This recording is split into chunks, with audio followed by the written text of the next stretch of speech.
One of the great things about stand-up paddleboarding is that because we're standing up, we're able to walk around and move freely on this board, which is something you just can't do in other paddle sports. In this segment, we're going to talk about a few of the key stances, and we're also going to discuss some tips for staying balanced while you're walking around and moving on your board. The first stance we're going to talk about is what we call the neutral stance. This is the stance that you start off with as a beginner, where both feet are pointed forward towards the nose of the board. This is a great position because it allows you to paddle effectively on both sides equally. If you turn your toes towards one rail and also step back ever so slightly with one foot, this really allows you to rotate your hips and shoulders towards that side of the board. This is called a staggered stance.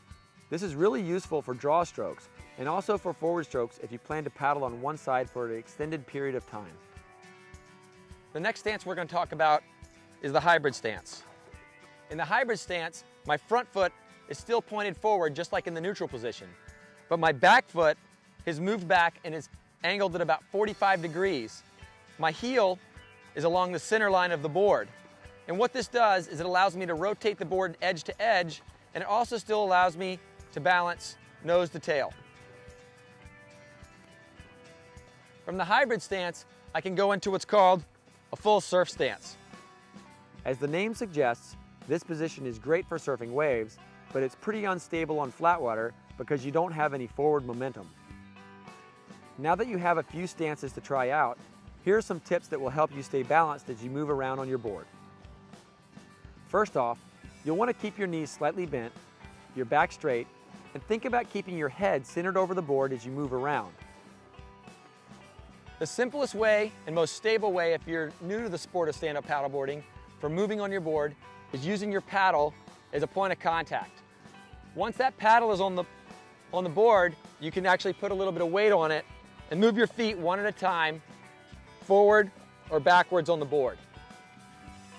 The next, a little bit more advanced technique is actually to hop. In this technique, I'm unweighting both feet at the same time and just slightly lifting them off the board.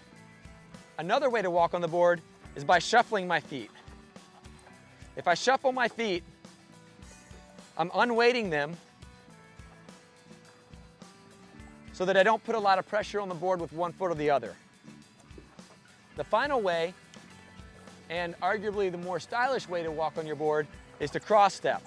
In this technique, we're crossing our feet over themselves.